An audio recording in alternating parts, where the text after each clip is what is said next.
Why 70% of retirees regret their camper van within 1 year. You need to know this. Now, I know that title sounds dramatic, but after living long enough to watch people make the same expensive mistake over and over again, you stop worrying about sounding dramatic and start worrying about telling the truth before somebody loses their savings chasing a fantasy. And I'll tell you something else too. Most of the people who regret it never talk about it publicly. You won't see many videos from the couple sitting quietly in a small apartment after selling the van at a loss. You won't hear the husband admitting he financed too much because he got emotional at an RV show.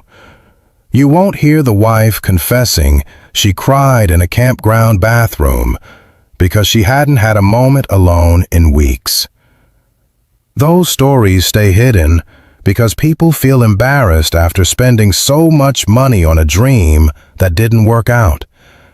But I've lived long enough to know there's no shame in learning hard lessons. The real shame is refusing to warn others. You see, retirement changes the way people think. After decades of work, responsibilities, alarm clocks, bills, stress, and routines, people start craving freedom in a very emotional way. And that's exactly when they become vulnerable. A camper van starts looking less like a vehicle and more like an escape hatch from aging itself. People think they're buying sunsets, adventure, peace, spontaneity, romance, simplicity. But a van doesn't magically create those things. It only magnifies the life you already have. If your finances are shaky, the van magnifies it. If your marriage has tension underneath the surface, the van magnifies it. If you struggle with discomfort, uncertainty, or loneliness, the van magnifies that too. And nobody tells retirees this clearly, because the whole industry runs on excitement. Excitement sells, caution does not. Now, the first mistake I want to talk about, and pay attention because this one destroys more retirement dreams than people realize, is buying during the wrong market window. Folks, timing matters. I watched so many retirees rush into purchases during those years when RV prices went absolutely crazy. Dealers were acting like every van was a rare treasure. People were paying almost new prices for used rigs with high mileage and hidden problems. Retirees were walking through crowded RV shows with music playing, salesmen smiling, everybody talking about freedom and national parks and living your best life. And people got caught up emotionally. That emotional buying frenzy cost thousands and thousands of dollars. I knew one gentleman, retired electrician from Arizona, very practical man all his life, never reckless with money. He and his wife bought a used Class B at what turned out to be the peak of the market. Beautiful interior, soft lighting, fancy little kitchenette. The salesman kept saying, "You better move fast, these don't stay available." Well, 2 years later the market cooled off, fuel prices climbed, campground fees increased, and suddenly he was trying to sell a vehicle worth $20,000 less than what he paid. And you know what hurt him most? Not the money. It was realizing he had rushed a decision after being careful his entire life. That regret sat heavy on him. At our age, losing money feels different because we know time is limited. You don't have 30 more working years to recover from financial mistakes. And that brings me naturally into the second mistake, because these problems always connect together. The second mistake is underestimating the real cost of ownership. Oh, people budget for the purchase price. Sure they do. They think about the monthly payment, maybe insurance, maybe fuel. but they do not sit down with a cold, honest spreadsheet and calculate what life actually costs on the road. And believe me, the road is not cheap anymore. Campgrounds alone shock retirees. They think they'll spend peaceful nights under the stars for next to nothing. Then reality arrives. $40 here, $80 there. Holiday weekends more expensive. Full hookups extra. Safe locations cost more. Then you've got propane, tires, maintenance, oil changes, storage fees, mail forwarding services, registration costs, breakdowns, emergency repairs, and those little constant expenses nobody talks about in glamorous YouTube videos. One repair can wipe out months of careful budgeting. One failed air conditioning unit in summer heat can ruin an entire trip and cost thousands. I remember sitting with a retired couple in Nevada a few years back. Nice people, kind people. They had spreadsheets now, but not before they bought the van. That's always how it goes. People make spreadsheets after pain enters the story. They admitted their affordable retirement adventure had quietly become more expensive than simply renting small apartments and taking occasional vacations. The husband laughed while telling me, but it wasn't happy laughter. It was the kind older people use when they already know they made a mistake and are trying to soften the embarrassment of it. He said, "I thought we were escaping bills. Turns out we just traded house bills for moving bills." And that sentence stayed with me because it was true. Now listen carefully to this third mistake, because this one is deeply emotional and people avoid discussing it honestly. The third mistake is skipping the relationship test before committing to full-time van life. My goodness, people underestimate this terribly. Young people think retirement means endless togetherness sounds romantic. Older people should know better.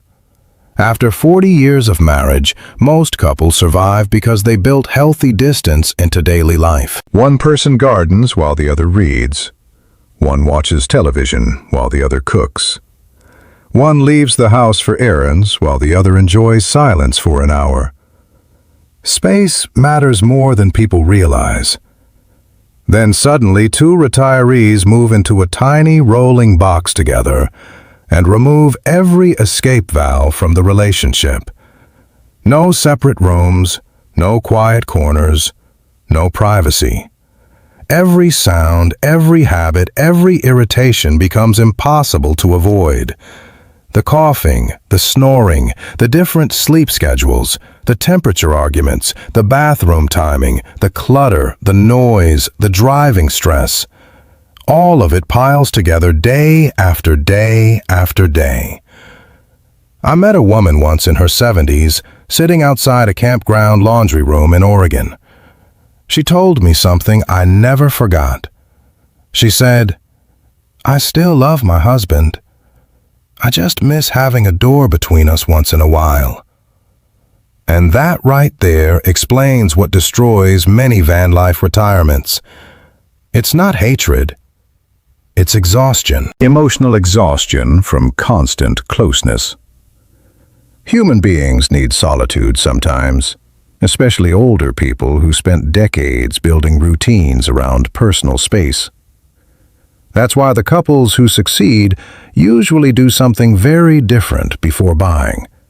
They rent first. Not for a weekend, not for 3 days. I'm talking about several weeks. Long enough for the romance to wear off. Long enough to experience rain, traffic, campground noise, mechanical inconvenience, boredom, and the emotional reality of living together in confined space. The successful retirees test the ugly parts, not just the pretty parts. They learn whether they can still breathe emotionally inside that lifestyle before risking their retirement savings. Now, the fourth mistake is one I wish more people understood before they ever stepped foot into a dealership. And this one may surprise some of you because it sounds backwards at first.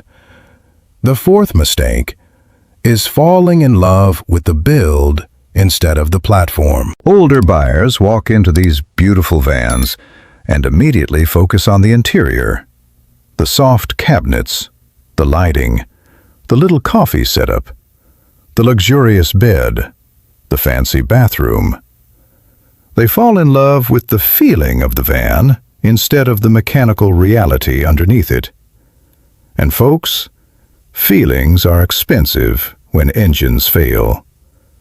A beautiful interior means absolutely nothing if the vehicle spends 3 weeks parked behind a repair center waiting for specialty parts. A fancy layout won't comfort you when you're stranded in unfamiliar territory dealing with service delays. Smart retirees focus on reliability, repair networks, common parts availability, and long-term serviceability. They understand something younger buyers often ignore. Convenience becomes more important with age.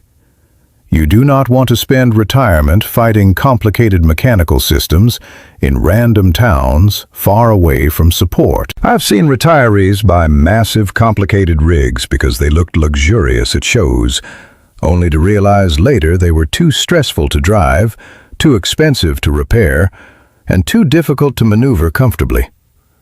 Bigger rarely brings more peace. Usually it brings more anxiety. The happiest long-term retirees I met on the road often had simpler setups, smaller vans, easier parking, easier maintenance, less financial pressure, less fear every time a strange noise appeared under the hood.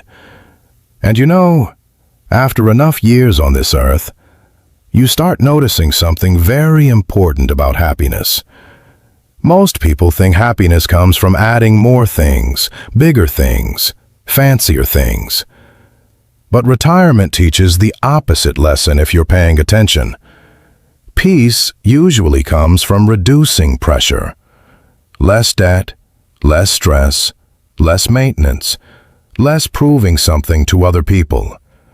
And that's exactly why so many retirees end up disappointed after buying the wrong camper van. They accidentally purchase more pressure during the exact stage of life when they were trying to escape it. I remember an older fellow down in New Mexico telling me something that stuck in my mind for years. We were sitting outside one evening watching the sunset, both of us too old to pretend our backs didn't hurt anymore. And he looked at his oversized motorhome and said, "I spent my whole life trying to own impressive things. Now all I want is easy." That sentence right there explains what many retirees discover too late. Easy matters. Comfortable matters. Predictable matters. At this age, freedom is not about owning the biggest vehicle in the campground. Freedom is waking up without financial panic sitting quietly in your chest. And this connects to another truth nobody in the industry wants to emphasize. A camper van is not automatically cheaper than traditional retirement living. Sometimes it is. Sometimes it absolutely is not. People see tiny spaces and assume tiny expenses. But mobility costs money. Constant movement costs money. Repairs cost money. Fuel costs money. Convenience costs money. Even simple things become more complicated on the road. Laundry becomes a task. Finding stable health care becomes harder. Prescriptions become harder. Weather suddenly matters in ways it never did before. One storm can completely change your week. One breakdown can completely change your month. I knew a retired nurse who finally admitted to me after 2 years on the road that she missed ordinary life more than she expected. She missed having a favorite chair that never moved.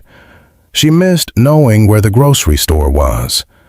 She missed stable friendships. She missed planting flowers somewhere permanent. And she felt guilty admitting it because social media had convinced her that wanting stability somehow meant she had failed at freedom. But that's nonsense. There's nothing weak about wanting roots in old age. Stability is not failure. Sometimes, stability is wisdom. Now don't misunderstand me here. I'm not saying nobody should buy a camper van. Not at all. Some retirees truly thrive in that lifestyle. Some couples absolutely love it. I've met people in their 70s who look 10 years younger after simplifying their lives and traveling slowly around the country. They found joy in nature, community, and adventure. But the successful ones almost always approach the decision calmly instead of emotionally. That's the difference. They treated it like a major financial and lifestyle transition, not like an impulse purchase wrapped in inspirational music. The retirees who succeed usually ask themselves hard questions before buying anything. Can we handle uncertainty calmly? Can we tolerate small discomforts without turning against each other?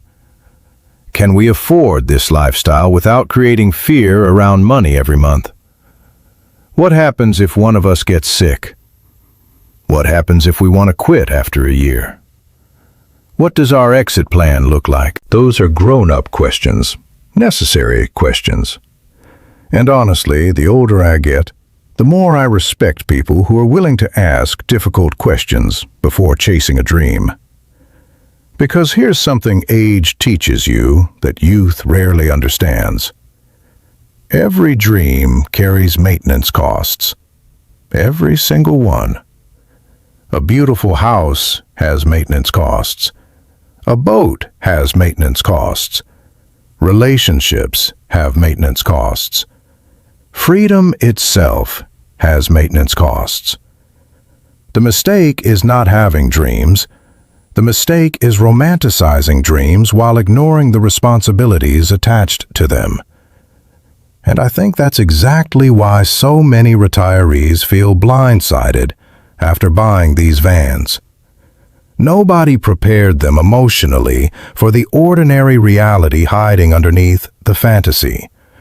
Nobody explained how quickly adventure becomes routine. Those beautiful mountain views still require dumping waste tanks afterward. Those magical coastal sunsets still happen while worrying about campground reservations, fuel expenses, and mechanical problems. Real life always follows you. Always. A camper van can change your scenery, but it cannot magically change your emotional habits, your marriage dynamics, your financial reality, or your personality. That's why I tell older folks all the time, never buy a camper van because you're trying to escape your life.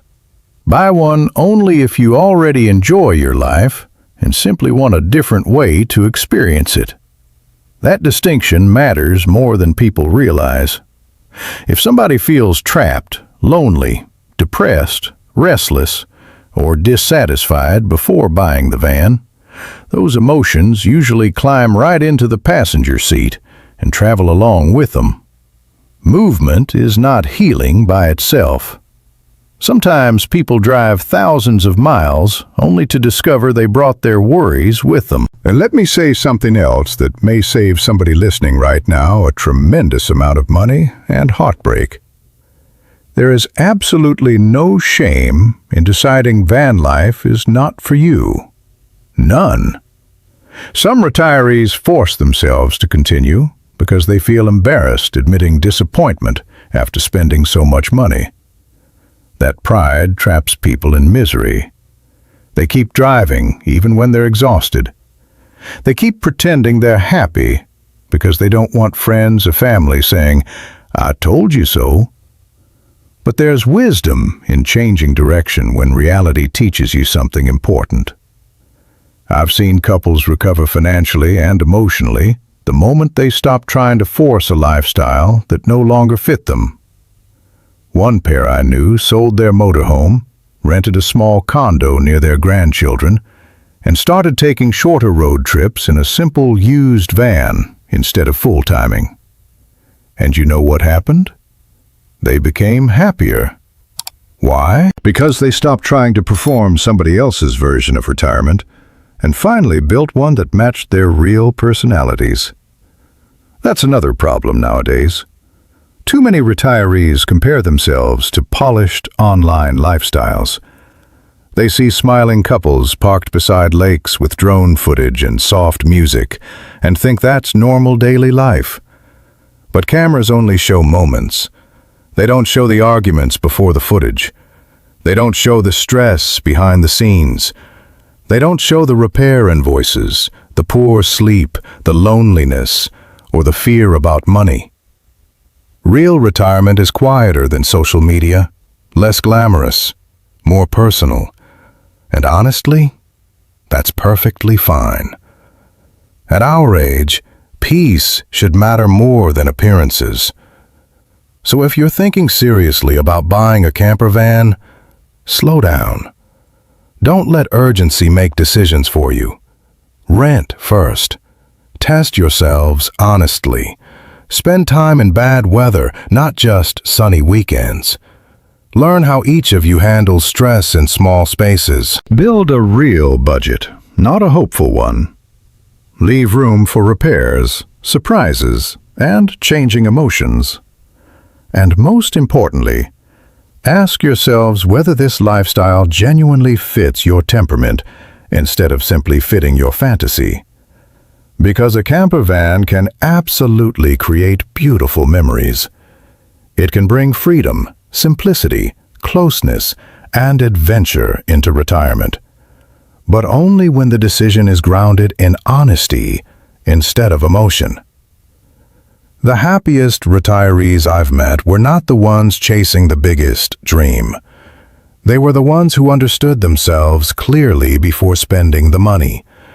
And maybe that's really the whole lesson here. Retirement is not about becoming somebody new. It's about finally understanding who you already are. Some people belong on the road. Some people belong near family. Some people want adventure. Some people want stability. Most people want a little of both.